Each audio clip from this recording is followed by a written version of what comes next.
If you love Baltimore sports, you'll love WNST.net. Well, you know who's dancing right now, Coach Billick, is the Baltimore Orioles are dancing in first place right now. And, you know, I always wanted to ask you this, because you're not a baseball guy at all, right? No, don't really, enjoy it. Love going to Camden Yards. But did you go to Dodger games when you were a kid or anything like that? Did. Used to Chavez Ravine and all that, but just not a big, that's a lot of games. And, well, when you were a kid in your neighborhood in California, most of your friends probably played baseball. I mean, baseball was such a California game, right?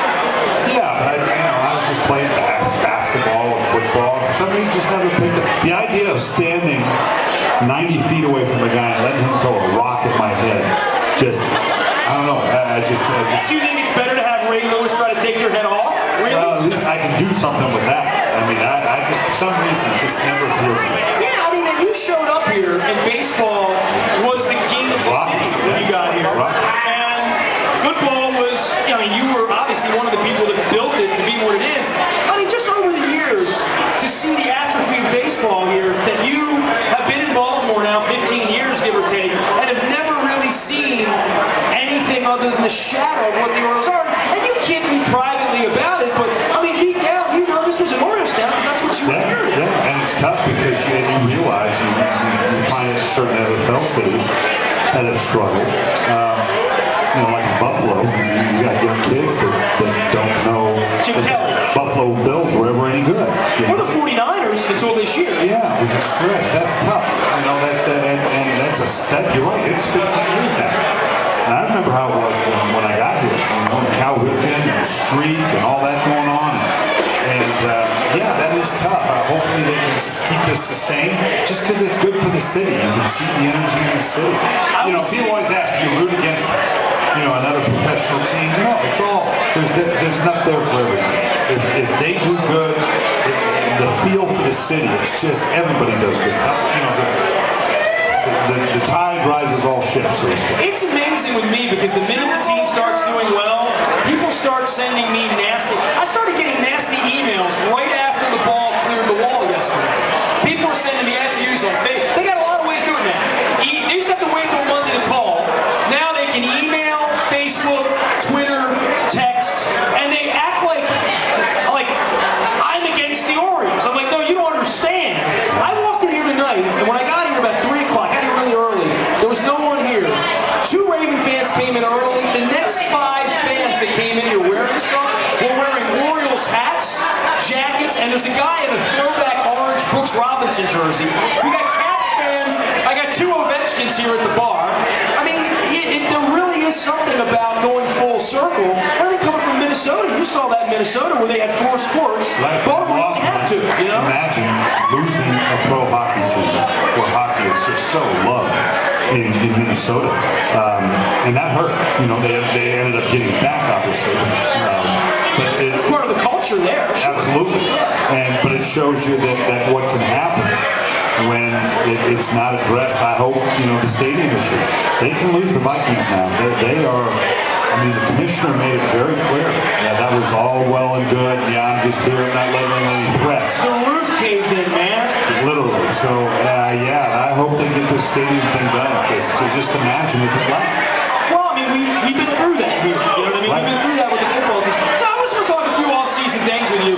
First off, the new rules and stuff, and you may have touched this a little bit with Drew, with Glenn and Luke and the other guys, but we're in a different situation now where you were always one of the guys that, as a coach, can't cream puff and all that stuff and let these guys go easy. That's why everybody's doing business now, isn't it? John was the opposite way that got rung up for moving a little too much, a little too hard, sort of against the rules.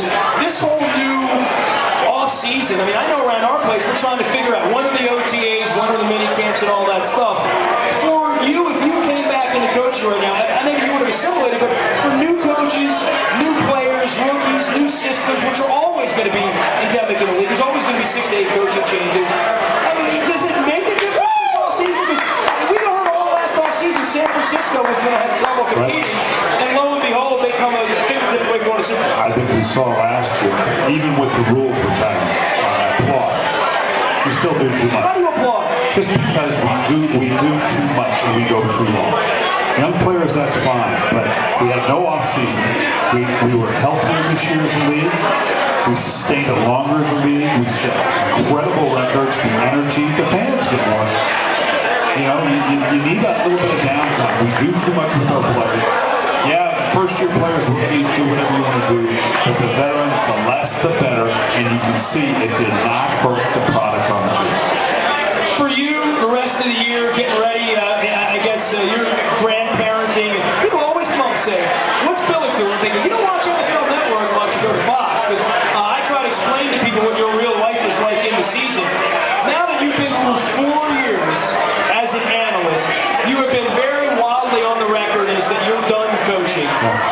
Was there a moment or an epiphany, or was it that no jobs came your way? It was a matter of, it became progressively the point as I got enamored or ingrained what I'm doing now. And the fact that clearly the league has changed what it is right now, what it's looking for. And it's like coaches and that skill set, you know, the grind of the off-season, not the season, but the off-season. You know, that is a grind. And I'm at the point in my life where... You are off now, right? That's the last obligation you have. My wife and I are going to Europe for a couple of weeks, going to Africa for 2 weeks. I've got that new grandbaby. Yeah, the idea that come May 2nd, the hard thing in the off-season coaching is what you did last year on May 2nd is what you're going to do this year on May 2nd. And next year. Is what you're going to do next year on May 2nd. And you got to keep yourself energized with it. And those that can do it, you know, Tom Coughlin and Bill Belichick are sustaining it, doing it brilliantly. But I've kind of seen the other side. I enjoy it. I still get to stay close to the game. But I get to do the other things that we ought to be doing at this age. So from football, do you just turn it off? For me, yeah, pretty much I will. You know, I need to get my battery going. Did you ever think there come a point where you turn it off and be happy? Because you seem happy. Well, you didn't have a choice, you know, and I'll be more refreshed. I mean, you know my routine during the season. I leave on Friday mornings. I go to wherever I'm doing the game. I'm watching practice, visiting with the coaches and players Saturday. The visiting team comes in, visit with them, do the game on Sunday.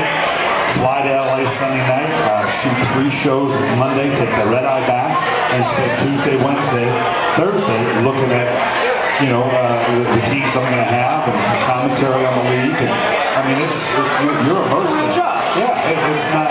But when it's over, and then as soon as the season's over, it's not over because I got the combine, got the draft, just like the coaches. So yeah, it's a long season. So I'm looking forward to just going dark here for a while. Tell me the truth about the beard. When did it come off? Why did it come off? Give me the whole lowdown on this. We did that earlier. Shaved it on this.